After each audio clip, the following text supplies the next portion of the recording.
السلام علیکم ورحمۃ اللہ وبرکاتہ. اعوذ باللہ من الشیطان الرجیم. بسم اللہ الرحمن الرحیم. ذلك الكتاب لا ريب فيه هدى للمتقين الذين يؤمنون بالغيب ويقيمون الصلاة ومما رزقناهم ينفقون.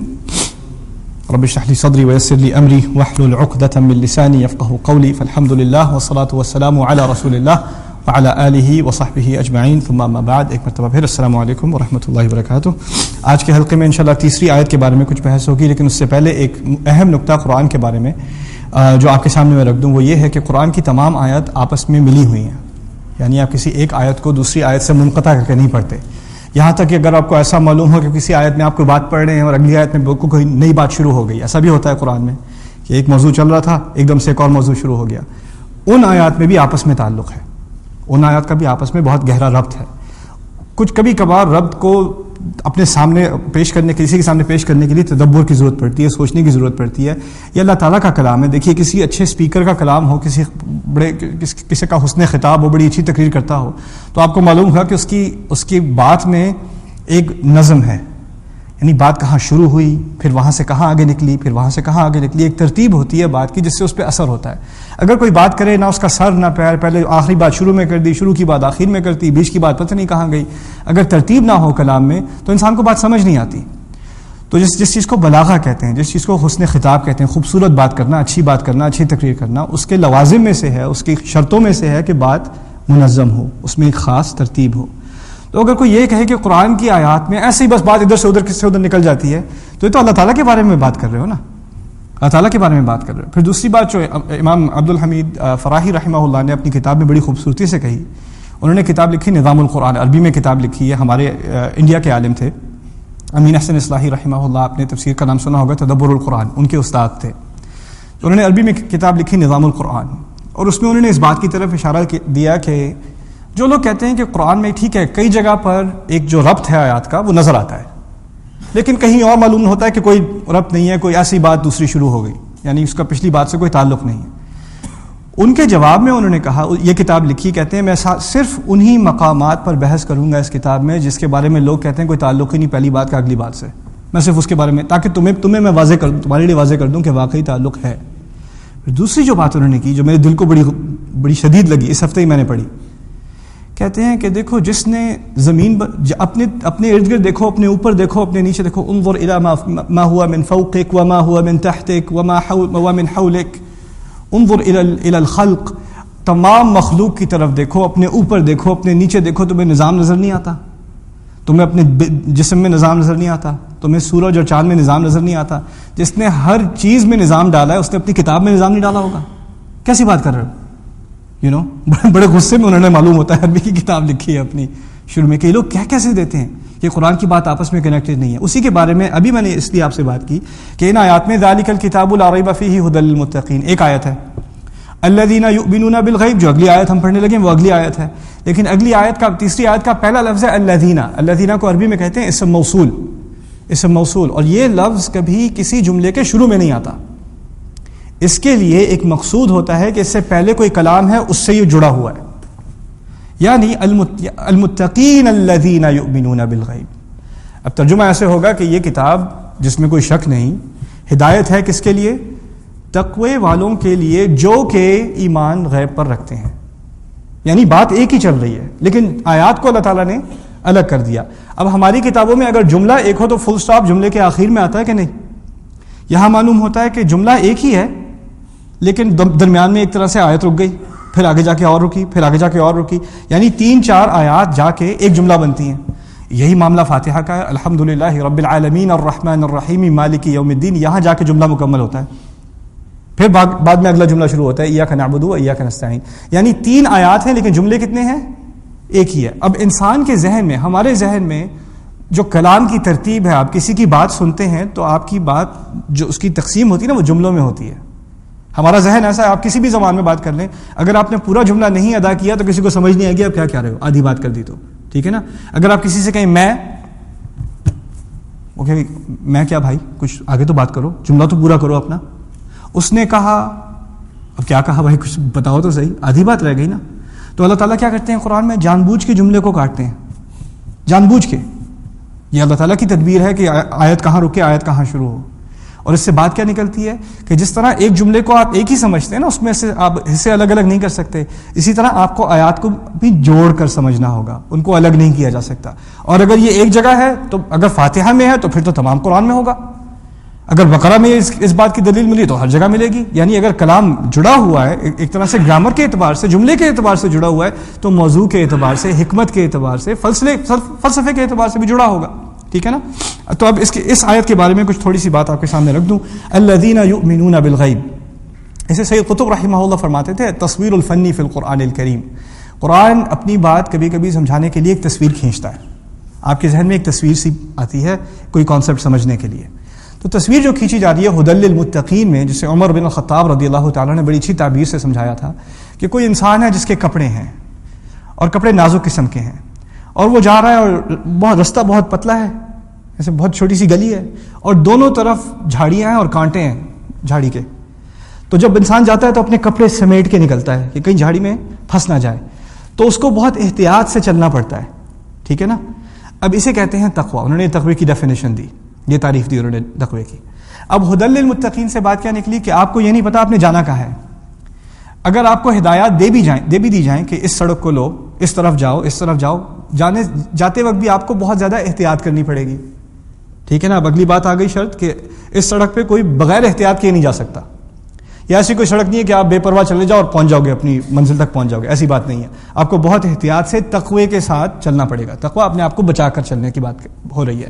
اب آگے اسی تصویر کی اس کا ایک مزید پہلو آ رہا ہے. وہ کیا ہے؟ الذین یؤمنون بالغیب، وہ لوگ جن کا غیب پر ایمان ہے. اب غیبیات میں ویسے تو آپ کو سب کو پتا ہے اللہ تعالیٰ پر ایمان غیب میں سے ہے، ملائکہ پر ایمان، فرشتوں پر ایمان غیب میں سے ہے، آخرت پر ایمان غیب میں سے ہے، قدر پر ایمان غیب میں سے ہے، رسولوں کی وحی پر ایمان، فرشتہ اترتا ہوا تو نظر نہیں آتا، وہ بھی غیب میں سے ہے. رسالت، ہمارا قرآن پہ جو یقین ہے، جو کانفیڈنس ہے قرآن میں، وہ بھی غیب میں سے ہے.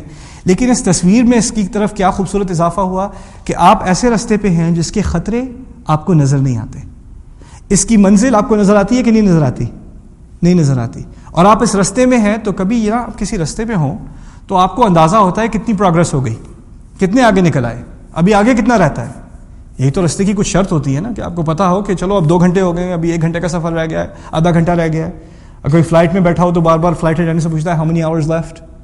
اب تو انہوں نے جی پی ایس لگا دیا تو آپ کو پتا ہو اب کتنا آگے ہے. لیکن اس سفر کے بارے میں، ہدایت کے سفر کے بارے میں، جس میں آپ مسافر میں مسافر اس دنیا میں، اس میں ہمیں یہ نہیں پتا ہم کہاں پہنچے، یہ نہیں پتا یہ سفر ختم کب ہونا ہے، پتہ نہیں آج اللہ تعالیٰ لے جائے یا کل لے جائے یا 10 سال بعد یا 20 سال بعد یا 50 سال بعد. اور اس سفر میں جو خطرے آنے والے ہیں اس کے بارے میں ہمیں کوئی علم نہیں، اور اس سفر میں جو فائدے ہمیں ملتے ہیں وہ اس کا بھی ہمیں علم نہیں. بس اللہ تعالیٰ پر ایمان ہے کہ بس ہمیں راستہ بتا دیا، اب ہمیں کچھ دکھانے کی ضرورت نہیں، دیکھنے کی چیز آخرت میں ملے گی. الذین یؤمنون بالغیب، یہ توکل کی بات ہے. پہلی بات اللہ تعالیٰ نے اس کتاب کے بارے میں کی ہے کہ جس انسان کا اس کتاب پر پورا ایمان ہو، اس کے دماغ میں، اس کے دل میں ایک اطمینان سا ہوگا کہ جو ہدایت اللہ تعالیٰ دے رہا ہے وہی صحیح ہدایت ہے. اگر مجھے سمجھ آتی ہے یا نہیں آتی پھر بھی وہی صحیح ہدایت ہے، وہی میری بہتری کے لیے ہے کہ میں کانٹوں میں نہ پھنس جاؤں، میں کسی خطرے میں نہ گر جاؤں. الذین یؤمنون بالغیب. اب اگلی بات کرنے سے پہلے، وہ یقیمون الصلاۃ کرنے سے پہلے میں آپ کو ایک بہت اہم قاعدہ قرآن سمجھنے کا سمجھا دوں. یہ میں بڑا شکر گزار ہوں، ہمارے بہت اچھے عالم ہیں ماشاء اللہ، اللہ تعالیٰ ان کی حفاظت کرے، ڈاکٹر اکرم ندوی. وہ انگلینڈ سے آئے ہوئے تھے، ان کو میں نے خاص درخواست کی تھی کہ ہمارے کیمپس پہ آئے، ہمیں کچھ دروس دیں. تو انہوں نے میرے لیے بھی کافی کانسیپٹ جو ہیں وہ واضح کیے ہیں، جو پہلے مجھے کچھ خیال تو تھا ان کے بارے میں، لیکن ان کی وضاحت کے بعد تو ایسے جیسے یعنی ایک ہفتہ ان کے ساتھ پڑھنے کے بعد بھی ایسا لگا جیسے وہ نیا مسلمان ہوئے. سیریسلی فوق کل ذی علم علیم، جس کے پاس تھوڑا بہت بھی علم ہو اس سے اوپر کوئی اور ہوتا ہے جس کے پاس اور علم ہو، اور سب سے اوپر اللہ سبحانہ و تعالی، رائٹ. تو خیر انہوں نے ایک بڑی خوبصورت بات کی جو دین کی اساس میں سے ہے، جو عام ہمارے ہاں اس پہ بحث ہوتی ہی نہیں، اور وہ بہت اہم ہے. اگر آپ وہ بات آپ کو سمجھ نہیں آئے گی نا تو قرآن کی بہت ساری حکمت آپ مس کر جائیں گے. وہ میں آپ کو اس حلقے میں سمجھا دوں، پھر صلاۃ والی بات سمجھ میں آئے گی، نماز والی بات. وہ کیا ہے کہ ہمارے دین میں کچھ ہیں اصول. اصول سے مراد ہے کہ انسان کی شخصیت میں کیا کیا چیزیں ہیں جو اللہ تعالیٰ اس کی شخصیت میں ڈالنا چاہتا ہے. انسان کی ایک اصلاحی ہے، قرآن ہدایت دے رہا ہے تو انسان کو بہتر کرنے کے لیے دے رہا ہے. تو انسان کی بہتری کا کیا مطلب ہے؟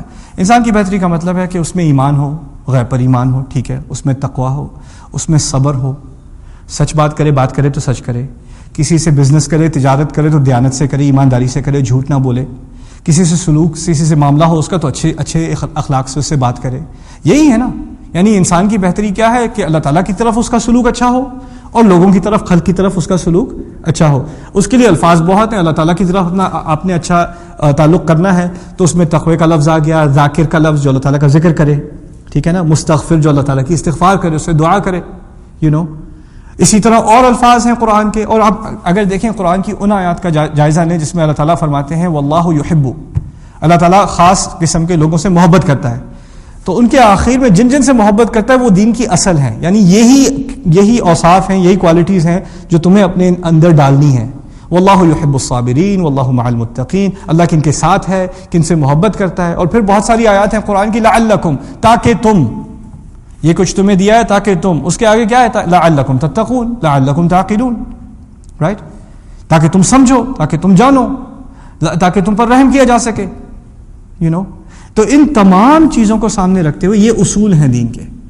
لیکن مسئلہ یہ ہے کہ صبر ایک آئیڈیا ہے، انسان کو صابر ہونا چاہیے، ٹھیک ہے، صابر ہونا چاہیے، میں بھی مانتا ہوں اس میں صبر ہونا چاہیے، میں بھی مانتا ہوں اس میں ذکر ہونا چاہیے، انسان کو ذکر کرنا چاہیے، میں بھی مانتا ہوں انسان کو سچا ہونا چاہیے.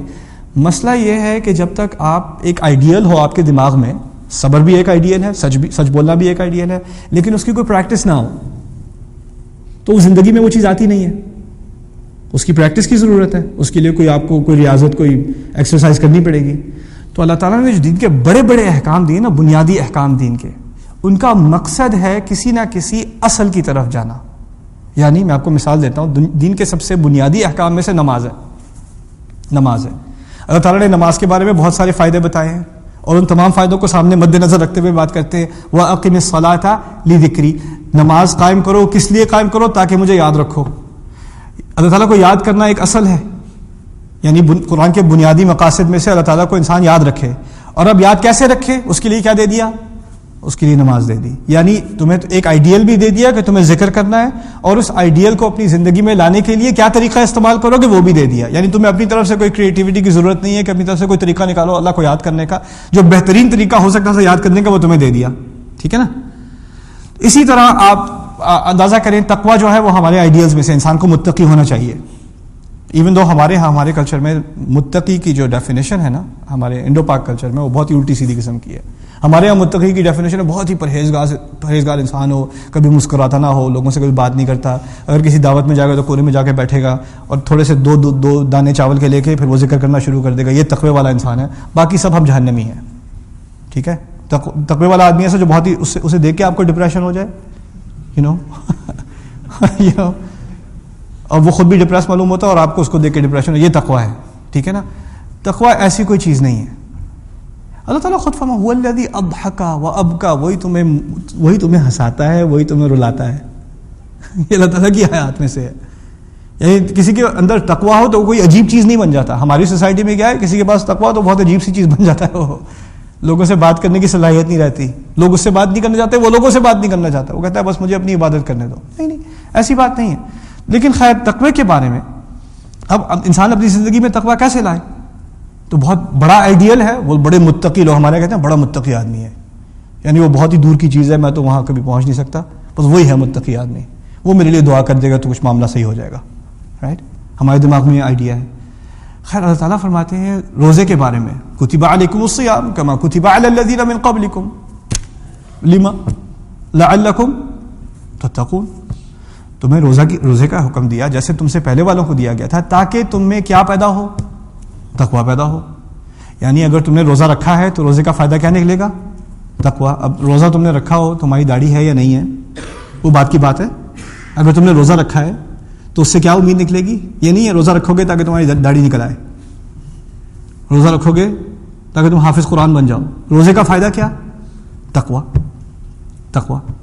یعنی قرآن بتا رہا ہے کہ تمہیں جو احکام دیے گئے ہیں، جو رولز تمہیں بتائے گئے ہیں، جو عبادات دی گئی ہیں اور معاملات دیے گئے ہیں، وہ تمام کسی نہ کسی ایک اصل کی طرف جاتے ہیں. کوئی ایک بڑا پرنسپل ہے. تقویٰ بہت بڑی چیز ہے. وہاں اتنی بڑی چیز تک کیسے پہنچے گا انسان. چلو روزہ تو آسان ہے تمہارے لیے، وہ تو تمہارے لیے آسان کر دیا. یرید اللہ بکم الیسر ولا یرید بکم العسر. تمہارے لیے آسانی چاہتا ہے، مشکل نہیں چاہتا. تو ٹھیک ہے، روزے کو پکڑ کے رکھو تاکہ تقویٰ تمہارے اندر آئے، نماز کو پکڑ کے رکھو تاکہ تمہیں برائی سے دور رکھے، ان الصلاۃ تنہی عن الفحشاء والمنکر، ٹھیک ہے نا. انسان کو پاک ہونا چاہیے، انسان کو اندر سے پاک ہونا چاہیے. پاک ہونے کے لیے زکوٰۃ دو، زکوٰۃ کا نام ہی زکوٰۃ ہے، پاکیزگی. تم بھی پاک ہوگے، تمہارا مال بھی پاک ہوگا. اب زکوٰۃ کوئی دے گا، اگر کسی نے زکوٰۃ کا اہتمام کیا تو پھر دوسری بات کیا ہوگی؟ ہمارے اصول میں سے ہے الاناء بما فیہ ینضح، عربی کا قول ہے، عربی میں محاورہ ہے کہ جو ایک مٹکا ہوتا ہے نا، اس کے اندر سے وہی نکال سکو گے جو اس کے اندر ہے. اس کے اندر دودھ ہے تو دودھ ہی نکلے گا بھائی، جوس نہیں نکلے گا اس میں سے، ٹھیک ہے نا. الاناء بما فیہ ینضح. میں کیا کہہ رہا ہوں آپ سے کہ اگر آپ کے اندر گندے خیالات ہیں، آپ ہمیشہ خراب چیز دیکھتے ہو، خراب چیز سنتے ہو، تو آپ میں سے نکلے گا کیا؟ خراب ہی نکلے گا، ٹھیک ہے نا. جو آپ کے اندر جائے گا وہی باہر نکلے گا. میں نے اس بات کا ذکر کیوں کیا؟ جو زکوٰۃ دیتا ہے اگر وہ حرام کما رہا ہے اور پھر زکوٰۃ دے رہا ہے، اندر کیا جا رہا ہے؟ گند. جب گند اندر جاتا ہے تو باہر کیا نکلتا ہے؟ گند. الاناء بما فیہ ینضح، یعنی زکوٰۃ کے حکم سے یہ بات تو واضح ہو گئی کہ آپ نے جس طریقے سے کمانا ہے وہ حلال ہونا چاہیے، ٹھیک ہے نا. کیونکہ اگر آپ نے حرام طریقے سے کمایا تو زکوٰۃ کیا؟ زکوٰۃ تو وہ جو پہلے سے ہی پاک ہے اس کو مزید پاک کرنے کے لیے اور آپ کو خود پاک کرنے کے لیے. لیکن آپ کے اندر گند اور آپ گند باہر دے رہے ہو، اس کا کیا فائدہ؟ ٹھیک ہے نا. اب یہاں پر سمجھیے الذین یؤمنون بالغیب، یہ بہت بڑا اصل ہے دین کا، جس کا ایمان ہو غیب پر، اندیکھی حقیقت پر. ہماری دو آنکھیں کھلی ہیں. اس کا مقصد کہنے کا یہ ہے کہ ایک نظر ہماری اس دنیا کی حقیقت پر اور ایک اندیکھی حقیقت پر، اور یہ دونوں حقیقتیں ساتھ ساتھ ہیں ہمارے لیے. کسی کا ایمان نہ ہونا تو اس کو اس میں سے صرف ایک حقیقت نظر آتی ہے. مسلمان کو ہمیشہ دو حقیقتیں نظر آتی ہیں. جیسے میرے اندر، آپ کے اندر، میں آپ کو دیکھ رہا ہوں، میرے سامنے ایک جسم ہے، ایک انسان ہے، لیکن اس انسان کے اندر ایک روح بھی ہے.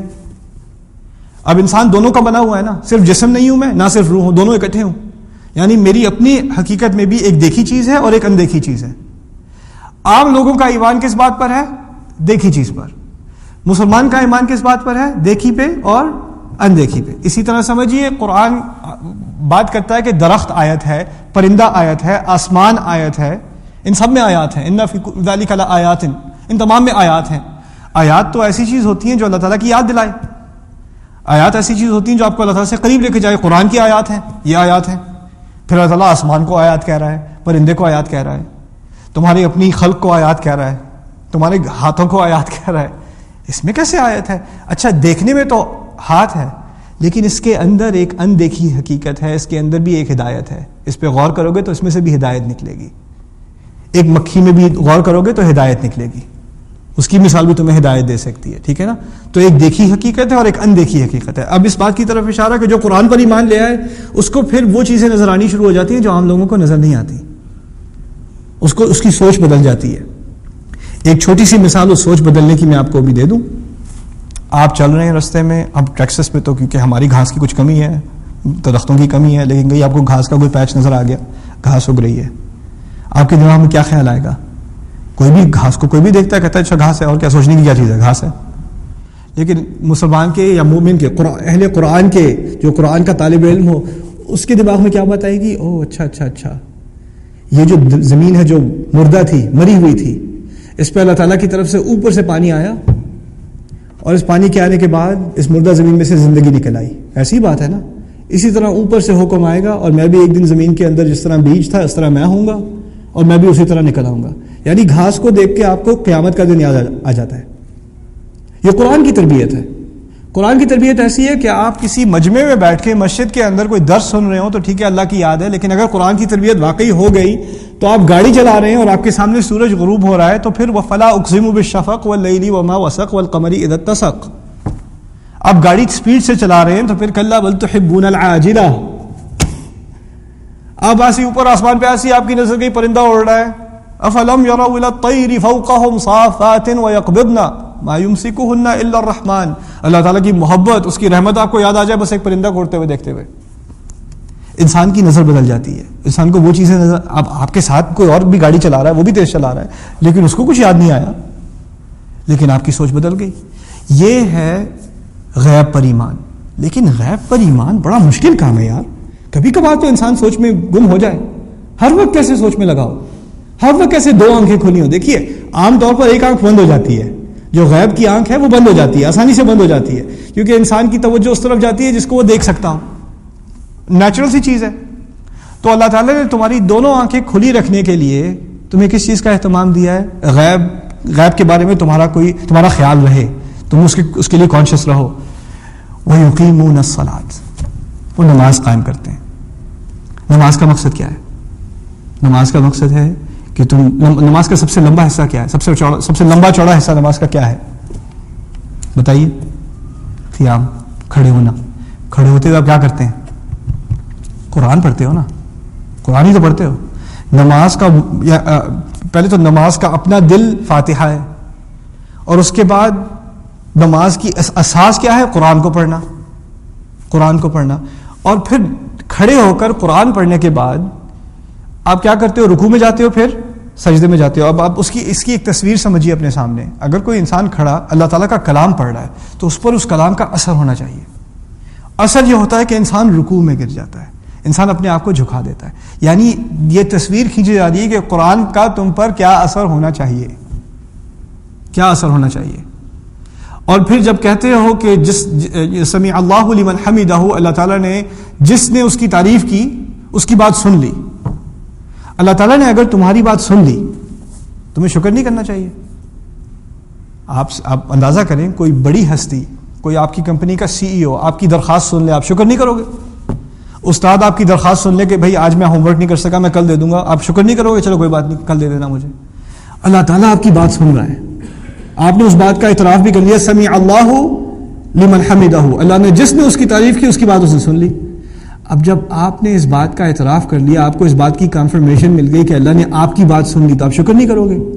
شکر کا سب سے بڑا مظہر کیا ہے؟ سجدہ. دیکھ لو نماز میں کیا ہوتا ہے. نماز میں آپ کو اللہ تعالیٰ کے ساتھ ہم کلامی، اللہ تعالیٰ کے ساتھ ایک کمیونیکیشن جو آپ کی شروع ہوتی ہے، اس سے پھر آپ کو وہی، کیونکہ اللہ تعالیٰ جو ہے اس سے زیادہ اندیکھی کون سی حقیقت ہے. پھر جب اس حقیقت سے انسان بالکل ریفریش ہو جاتا ہے، بالکل تازہ ہو جاتا ہے، تو نماز کے بعد کچھ گھنٹے آنکھیں کھلی رہیں گی، لیکن پھر 1-2 گھنٹے بعد آنکھیں بند ہونی شروع ہو جاتی ہیں. تو دوبارہ کیا ہوا؟ اگلی نماز کا وقت آ گیا، دوبارہ کھول لو بھائی، پھر اگلی نماز کا وقت. الذین یقیمون الصلاۃ، آپ کو اس کا رب سمجھ آ رہا ہے؟ الذین یؤمنون بالغیب ویقیمون الصلاۃ. اگر ہماری نماز صرف ایک ایکسرسائز بن کے رہ گئی ہے، اگر ہماری نماز میں آپ نے 1-2 آیات قرآن کی پڑھی، چھوٹی سے چھوٹی صورتیں آپ نے یاد کی، ان کو بھی اتنی جلدی سے مکا کے ٹرخا کے پڑھا کہ ٹائم نہیں ہے بھائی ہمارے پاس، اور کام کرنے ہیں بڑے. اگر آپ کا یہ حال ہے، ہمارے ہاں تو وہ تو چیک کرتے ہیں نا مسجدوں میں کون سی مسجد میں تراویح سپر سپیڈ سے پڑھی جا رہی ہے، وہ جا کے پہلے 2 دن میں جائزہ لیتے ہیں، پھر وہ ریکارڈ ٹائمر پہ رکھ کے اچھا اس میں جو ہے وہ 20 رکعتیں جو ہے وہ 19 منٹ میں پڑھی جاتی ہیں، یہاں جا کے تراویح پڑھتے ہیں. اور یہاں یہ بات صرف ہمارے پیچھے دیش کی نہیں ہے، یہاں بھی کوئی قاری غلطی سے آ جائے جو آرام سے تلاوت کر رہا ہو، ترنم سے پڑھ رہا ہو، تجوید سے پڑھ رہا ہو، اس کے بعد میں کہیں گے ذرا اسپیڈ بڑھا دیں گے، ذرا ہمیں اور کام ہے. یعنی ہمارے ہاں نماز کا مقصد کیا رہ گیا ہے؟ نماز کا جو اصل کیا تھی؟ نماز خود سے ایک اصل نہیں ہے، نماز کا مقصد ہے غیب کی حقیقت تمہارے لیے کھولنا تاکہ وہ آنکھ بند نہ ہو. اب ہم کہتے ہیں یہ تھوڑی سی بھی جو نماز ہے وہ بھی ہمارے لیے مشکل ہو گئی ہے، کیونکہ کیوں ہوا یہ ہے، اصل مسئلہ یہ ہے، اصل مسئلہ بنی اسرائیل کا یہ تھا، اب ہمارا یہ ہو چکا ہے. وہ یہ ہے کہ کچھ ہیں اصول اور کچھ ہیں احکام. احکام کا تعلق کیا ہے؟ اصول کو تمہاری زندگی میں لانا. ٹھیک ہے، احکام خود سے ایک مقصد نہیں ہے، احکام کا بھی ایک مقصد ہے. نماز کا ایک مقصد ہے کہ تمہاری زندگی میں تقویٰ آئے، تمہاری زندگی میں اللہ تعالیٰ کا ذکر آئے، تمہاری زندگی میں غیب کی حقیقت تمہارے سامنے کھلی رہے، ہمیشہ ہمیشہ کھلی رہے. لیکن جب اصول الگ ہو جائے نا، بس احکام ہی رہ جائیں. نماز ہو گئی کہ نہیں ہوئی؟ نماز ہوگی. میں نماز پڑھا تھا، مجھے یاد نہیں میں نے 3 رکعت پڑھی یا 5 پڑھی یا 7 پڑھ لی، مجھے یاد نہیں رہا، یا میں نے 1 رکعت کے بعد سلام پھیر لیا، نماز ہوئی نہیں ہوئی. اب ہمارا سارا زور ہے نماز ہوئی نہیں ہوئی. لیکن نماز کی روح کیا ہے؟ نماز دی کیوں گئی تھی ہمیں؟ قرآن کیا بتا رہا ہے نماز کے بارے میں؟ اس کی کسی کو کوئی فکر نہیں. دوسرا جو ہمارے ہاں بڑی ٹریجڈی ہے، بہت بہت بڑا حادثہ ہے ہماری تاریخ کا، خاص کر ہماری سوسائٹی میں. ہوا کیا ہے کہ عام لوگ کہتے ہیں کہ بھائی مجھے بتاؤ کیا حلال ہے کیا حرام ہے، مجھے بتاؤ عقیقہ کیسے کرنا ہے، مجھے نہیں آتا. مجھے یہ یاد کرا دو کہ عید کی نماز کیسے پڑھتے ہیں، کہاں کتنے اللہ اکبر، کون سی دعا، مجھے یہ بتا دو، باقی تم لوگ جانو. یہاں تک کہ اہل علم، نالجبل لوگ جن کا دین کے بارے میں علم ہے، سارا کا سارا زور کیا حلال اور کیا حرام. اور کوئی کہ قرآن پڑھنے، قرآن سے جتنے احکام آپ نے نکالنے تھے، جتنے فتوے نکالنے تھے آپ نکال چکے، اب کیا فائدہ قرآن کا. سبحان اللہ. جو کلام بدترین سوسائٹی کی صفائی کے لیے آیا تھا، ایسی سوسائٹی، رسول صلی اللہ علیہ وسلم کو ایسی سوسائٹی میں بھیجا گیا جس میں کوئی آپ کسی ایک گندگی کا خیال کر لیں وہ سوسائٹی میں موجود ہوگی. اس کی صفائی کے لیے جو قرآن آیا تھا، اب تمہیں اور مجھے اس کی ضرورت نہیں ہے. اس میں سے جو نکالنا تھا نکل چکا. یا کوئی ایک جو ہے محدود قسم کا ذخیرہ ہے، کوئی لمیٹڈ قسم کا ذخیرہ ہے، اس میں سے جو نکال سکتے تھے نکال چکے، اب کوئی اور باقی نہیں رہا اس کے اندر. کیسی بات کر رہے ہو؟ قرآن کا تدبر ہی تو دلوں، اگر آپ نے دل کو صاف کرنا ہے، افلا یتدبرون القرآن ام علی قلوب اقفالها، یہ قرآن پہ تدبر کیوں نہیں کرتے؟ یا کیا ان کے دلوں پہ تالے پڑے ہوئے ہیں؟ یہ قرآن کا اپنا سوال ہے. تو کیا تدبر قرآن کا مطلب ہے اس میں سے فتوے نکال کے بس فارغ کرو قرآن کو؟ بس اب مجھے یہ بتا دو حلال و حرام کیا ہے. جتنا ہماری امت کا فاصلہ قرآن سے ہوا ہے، اتنی ہی ہمارے اندر برائی آئی ہے، اتنی ہی خرابی آئی ہے. اور جتنا ہم قرآن سے قریب ہوں گے اتنا خود ہی خرابیاں دور ہونی شروع ہو جائیں گی. لوگوں کی اصلاح فتوے سے نہیں ہوتی. کسی کو آپ بتا دو یہ حلال ہے یا یہ حرام ہے. کسی کے گھر میں جھگڑا ہو رہا ہے جائیداد کا، ٹھیک ہے نا، جائیداد کا مسئلہ ہے، دو بھائی آپس میں لڑ رہے ہیں، آپ جا کے کہیں دیکھو شریعت میں ہے کہ تمہیں اتنا اور تمہیں اتنا اور تمہیں اتنا. او اچھا شریعت میں ہے، میں تو بھول گیا تھا یار، چلو مسئلہ ہی حل ہو گیا ایک فتوے کے بعد. ہوتا ہے ایسا کیا؟ لوگ کہتے ہیں ہاں پتہ ہے ہمیں پتہ ہے مولوی صاحب، لیکن یہ اور بات ہے، کچھ اور بات ہو رہی ہے. ابھی جو شراب بیچ رہا ہے مسلمان، اسے نہیں پتا کہ شراب حرام ہے؟ پتہ ہے. اصل میں دل پہ اثر نہیں پڑا. ابھی غیب کی حقیقت آنکھ بند ہے، اس کو پیسے نظر آ رہے ہیں. اس کو جو نقصان ہے، انما یاکلون فی بطونہم النار، اپنے پیٹ میں آگ بھر رہا ہے، اس کو اس بات کا احساس نہیں ہے، کیونکہ وہ حقیقت دیکھی ہوئی ہے، اندیکھی حقیقت ہے، اندیکھی حقیقت ہے. وہ حقیقت صرف اس وقت کھلتی ہے جب انسان کا تعلق قرآن سے بڑھے. اور وہ اصل تعلق قرآن سے بڑھنا وہ نماز میں ہوتا ہے. اگر نماز میں قرآن سے تعلق نہیں ہے تو ہے ہی نہیں. آپ تفسیریں پڑھ لیں، مطالعہ کر لیں، گرامر سیکھ لیں، عربی سیکھ لیں، وہ اچھی چیز ہے، سب اچھی چیز ہے.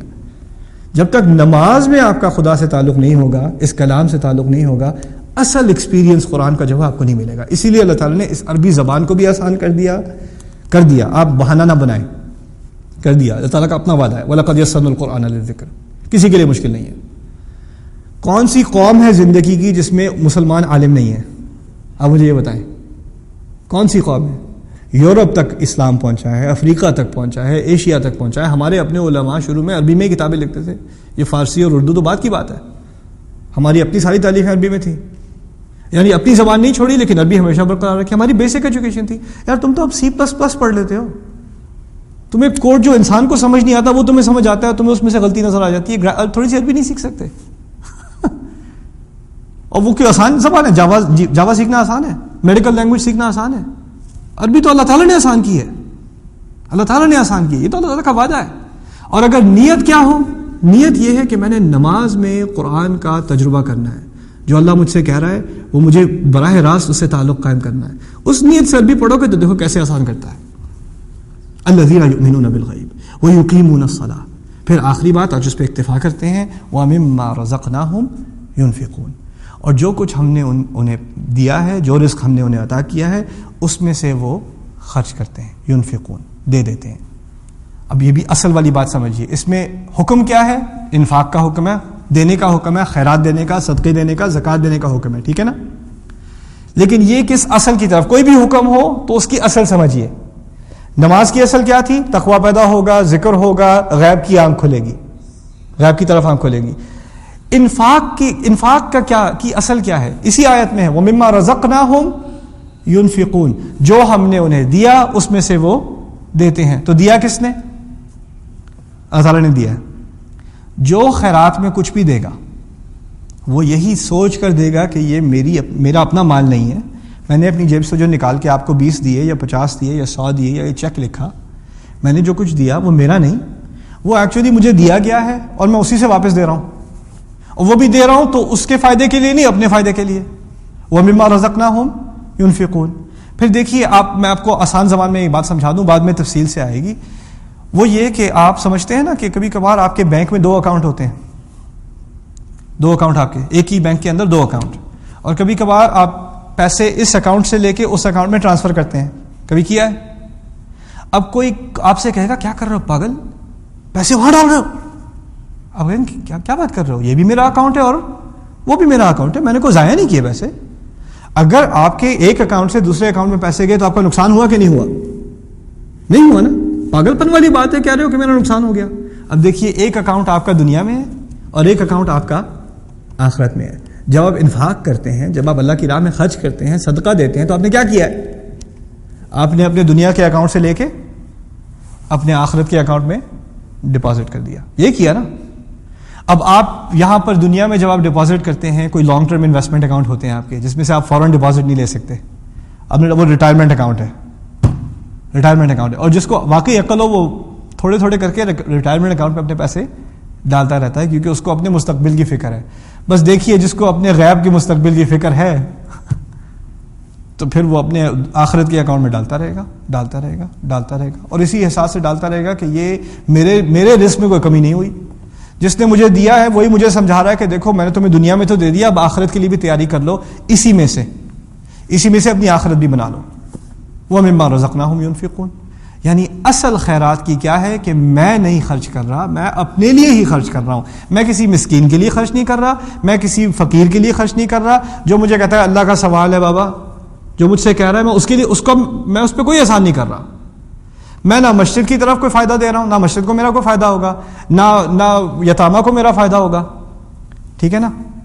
کسی ادارے کو آپ نے دیے ہوں، کسی مدرسے کو دیے ہوں، کسی مسکین کو دیے ہوں، کسی فیملی ممبر کو دیے ہوں، آپ نے کزن کو دے دیے پیسے، اس کو چاہیے تھے، کوئی قرض میں پھنسا ہوا ہے.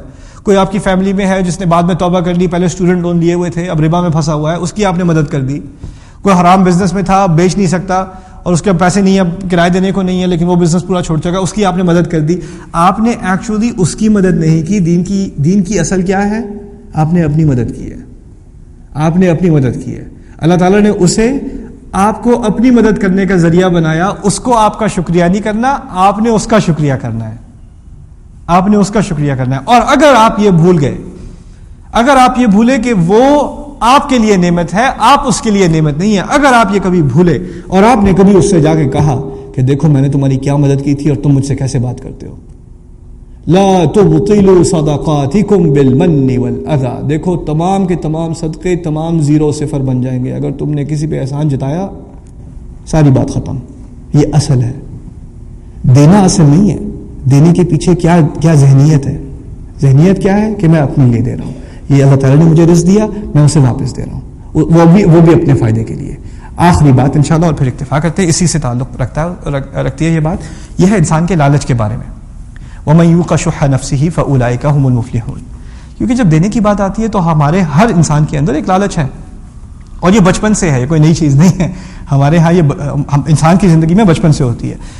اب میں اپنے بچوں کے ساتھ کافی ایکسپیریمنٹ کرتا ہوں. میرے چھوٹا بیٹا ہے، اس کو میں آئس کریم کھا رہا ہوں جان بوجھ کے. میں نے ایک ہی آئس کریم لی گاڑی میں بیٹھ کے، اب میں کھا رہا ہوں ایک کے بعد دوسرا تیسرا آنے والا میں لے کے. مجھے وہ پیچھے ابا can I have some ice cream, مجھے بھی تھوڑی سی دے دیں ابا. میں کہا نو اٹس مائن ابا، جسٹ ون. بہت مسکین بن کے بڑی التجا کر کے اچھا جسٹ ون ابا، just okay you can have it. اس کو پکڑا دی. اب وہ لگا ہوا ہے آئس کریم میں اس کو پورا 1 منٹ میں اس کو لگانے، جتنی جلدی کھا سکتا ہے کھائے گا. دیکھنا آرام سے نہیں کھائے گا کیونکہ اسے پتا ہے ٹائم ختم ہونے والا ہے. تو وہ اگر پوری بھی ہضم کر سکتا ہو اور اس کو حلق سے بھی نہ اترے، وہ پھر بھی کوشش کرے گا ختم کرنے کی. ٹھیک ہے نا. 1 منٹ بعد میں اگر بچے سے کہوں ذرا میری آئس کریم تو واپس دینا، فوراً دے دے گا کیا؟ اٹس مائن ابا، اب تو میری ہے ابا. اور یا کہے گا جسٹ ون منٹ، تھوڑی دیر میں اور ذرا مزہ لے لوں، جو کچھ کھانے کے لائق رہ گیا وہ میں اور فارغ کر دوں، پھر میں آپ کو خالی کون واپس کر دوں گا. رائٹ. بچپن سے ہمارے یہاں کیا، جو چیز تمہارے ہاتھ میں آ جائے نا ایک دفعہ، پھر انسان میں ایک لالچ سی ہوتی ہے کہ میں اس کو کسی نہ کسی طرح پورا ختم کر لوں. اور یہ بھی کہ میری ضرورت سے زیادہ بھی ہو تو بس میں ہی لے لوں، کسی اور کا فائدہ نہ ہو جائے، کوئی اور نہ لے لے، شاید مجھے بعد میں نہ ملے. یہ خیال آتا ہے انسان کو. انسان لائن میں کھڑا ہوگا کسی شادی میں، چکن کی بوٹیاں رکھی ہیں، پہلے پیچھے دیکھا گا کتنے لوگ ہیں یار، وہ تو بڑی لمبی لائن ہے. تو اگر میں نے ابھی 4-5 بوٹیاں نہیں ڈالی، کیونکہ بھوک تو مجھے 2 بوٹیوں کی ہے، لیکن کیا پتا بعد میں شاید 3-4 کی ضرورت پڑ جائے. تو جتنا ڈال سکتے ہو ڈالو، تاکہ 3 آدمی گزرنے کے بعد کچھ بچے ہی نہ. وہ باقی سب شوربہ کھا رہے ہیں اور آپ نے 5-6 بوٹیاں پھینک دیں. کیوں؟ کیونکہ آپ کو مستقبل کی بار بار فکر کہ بھائی میرے لیے پتہ نہیں بچے گا کہ نہیں, کیا بنے گا, کتنا کھانا پھینکتا ہے اس طرح, ٹھیک ہے نا. وَمِمَّا رَزَقْنَاهُمْ يُنْفِقُونَ, آپ کو جو ابھی ملا اور جو بعد میں ملے گا وہ کہاں سے آئے گا؟ اللہ تعالیٰ کی طرف سے آئے گا. جس کے دماغ میں یہ بات بیٹھ گئی وہ ایک بوٹی سے بھی خوش ہے, اسے پتہ اگلی بوٹی اللہ تعالیٰ کی طرف سے آئے گی. یعنی اس ایمان کا ظہور کسی شادی میں بھی ہو سکتا ہے, کسی بچے کے آئس کریم کھاتے ہوئے بھی ہو سکتا ہے, یہ صرف مسجد میں نہیں ہوگا. آپ کی زندگی میں یہ ذہنیت آ جائے گی, ایک سوچ آ جائے گی, ٹھیک ہے نا. ابھی میں بہت امپریس ہوا, ہماری کمپنی میں کسی کا انٹرویو تھا, ایک لڑکا اپلائی کر رہا تھا, بہت کوشش کر رہا ہے, 2-3 سال سے اپنا ریزیومے بھیج رہا ہے کہ مجھے کسی نہ کسی طرح بینہ میں جاب کرنی ہے, اور ہمارے پاس اوپننگ نہیں تھی.